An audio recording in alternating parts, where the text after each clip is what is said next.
Kalaburagi Bidar ಕಾರಾಗೃಹದಿಂದ ಕೈದಿಗಳ escape ಪ್ರಕರಣ.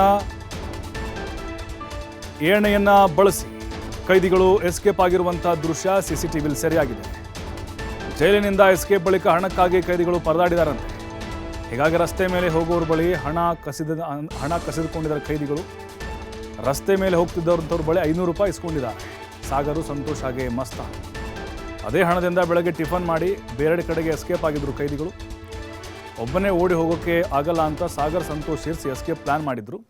Escape ಬಳಿಕ ತೆಲಂಗಾಣದ ಜಹೀರಾಬಾದ್ಗೆ ಶಿಫ್ಟ್ ಆಗೋಕ್ಕೆ ಪ್ಲ್ಯಾನ್ ಮಾಡಿದ್ರು. ನೋಡಿ, ಒಂದು ಕಡೆ ಸಿಸಿಟಿವಿ ದೃಶ್ಯ ನೋಡ್ತಾ ಇದ್ದೀವಿ, ಹೆಂಗೆ ಓಡ್ತಾ ಇದ್ದಾರೆ ಅಂತೇಳಿ.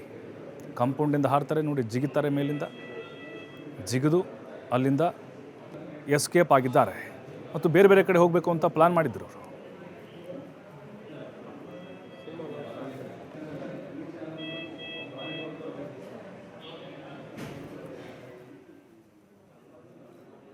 ಮತ್ತಷ್ಟು ಮಾಹಿತಿ ನಮ್ಮ ಪ್ರತಿನಿಧಿ ಸಿದ್ದು ನೀಡ್ತಾರೆ. ಸಿದ್ದು, ಈ 3 ಕೈದಿಗಳು ಎಸ್ಕೇಪ್ ಆಗಿರೋದು ಬಹಳ ಸ್ಪಷ್ಟವಾಗಿ ಗೊತ್ತಾಗ್ತಿತ್ತು. ಅಲ್ಲಿನ ಸಿಬ್ಬಂದಿ ಕುಮ್ಮಕ್ಕಿಲ್ಲದೆ ಇದು ನಡೆದಿಲ್ಲ ಅಂಥೇಳಿ. ಅವ್ರನ್ನ ಭೇಟಿಯಾಡುವಂಥ ಒಂದು ಕಾರ್ಯಾಚರಣೆ ಹೇಗಿತ್ತು, ರೋಚಕವಾಗಿತ್ತು ಅಂತ ಅನಿಸ್ತಾ ಇದೆ ಅಲ್ವಾ? ಹೌದು ಪ್ರಭು, ಏನಂದ್ರೆ ಪ್ರಮುಖವಾಗಿ ಇನ್ನು ನಿನ್ನೆ ನಡೆದಂತ ಘಟನೆ ನಿಜಕ್ಕೂ ಕಲಬುರಗಿಯಲ್ಲಿ ಭಾರಿ ಸಂಚಲನ ಮೂಡಿಸಿತ್ತು. ಜೊತೆಗೆ ಇಡೀ ಪೊಲೀಸ್ ಇಲಾಖೆಗೆ ಒಂದು ಟೆಲ್ಯವಾಗಿತ್ತು. ಯಾಕಂದ್ರೆ 3 ಜನ ಕೈದಿಗಳು ಸುಮಾರು ಸಿನಿಮೆ ರೀತಿಯಲ್ಲಿ ಒಂದು ಎಕ್ಸೆಪ್ಟ್ ಆಗಿರ್ತಕ್ಕಂಥದ್ದು ಏನು ಜೈಲಿನಲ್ಲಿ ತಳಾಯನ್ನು ಮುರಿಯುವ ಮೂಲಕ, ಜೊತೆಗೆ ಆ ಏಣಿಯನ್ನ ಏರಿ ತಮ್ಮ ವಸ್ತ್ರಗಳನ್ನೇ ಹಗ್ಗಗಳನ್ನಾಗಿ ಮಾಡ್ಕೊಂಡು, ಬಟ್ಟೆಯನ್ನು ಹಗ್ಗವಾಗಿ ಮಾಡ್ಕೊಂಡು ಜಿಗಿದು ಹೋಗ್ತಕ್ಕಂಥ ದೃಶ್ಯ ಸಹಿತ ಸಿಸಿಟಿವಿಯಲ್ಲಿ ಸೆರೆಯಾಗಿರ್ತಕ್ಕಂಥದ್ದು. ಅದಾದ ನಂತರ ರಸ್ತೆಗೆ ಇಳಿದು ಅಲ್ಲಿರ್ತಕ್ಕಂಥ ಕೆಲವೊಬ್ಬರನ್ನ ದೋಚ್ಕೊಂಡು ಒಂದು 500 ರೂಪಾಯಿ ಪಡ್ಕೊಂಡು ಅಲ್ಲೇ ಒಂದು ಟಿಫನ್ ಮಾಡಿ ಇವರು ಎಸ್ಕೇಪ್ ಆಗಿದ್ರು. ಆದ್ರೆ ಈ ವಿಚಾರ ಸಂಬಂಧಪಟ್ಟಂಗೆ ಅವ್ರು ಸಾಕಷ್ಟು ಪ್ಲಾನ್ ಮಾಡ್ಕೊಂಡಿದ್ರು. ಆದ್ರೆ ಸಂತೋಷ್ ಎಂಬಾತ ನಿನ್ನೆ ನಸುಕಿನ ಜಾವ ಕಲಬುರಗಿಯ ಕಪನೂರ್ ಇಂಡಸ್ಟ್ರಿಯಲ್ ಏರಿಯಾದಲ್ಲಿ ಇರ್ತಕ್ಕಂಥ ಒಂದು ಮಾಹಿತಿ ಪೊಲೀಸರಿಗೆ ಸಿಗುತ್ತೆ.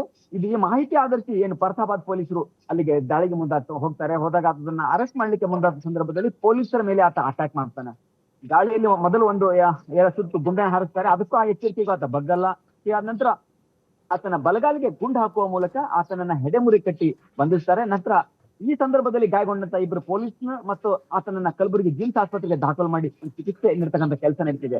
ಜೊತೆಗೆ ಇನ್ನೂ 2 ಆರೋಪಿಗಳಿಗಾಗಿ ತೀವ್ರವಂತ ಶೋಧವನ್ನ ಮಾಡ್ತಿದ್ದಾರೆ. ಗುಲ್ಬರ್ಗಾ, ಯಾದಗಿರಿ ಮತ್ತು ಬೀದರ್ ಜಿಲ್ಲೆಯ ಪೊಲೀಸರು ಸಹಿತ ಸುಮಾರು 16 ತಂಡಗಳು ಈ ಒಂದು ಶೋಧ ಕಾರ್ಯಾಚರಣೆ ಇರತಕ್ಕಂಥದ್ದು.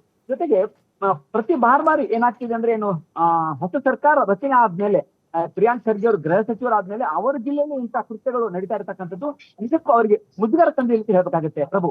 ಥ್ಯಾಂಕ್ ಯು ಸಿದ್ದು ಮಾಹಿತಿಗಾಗಿ.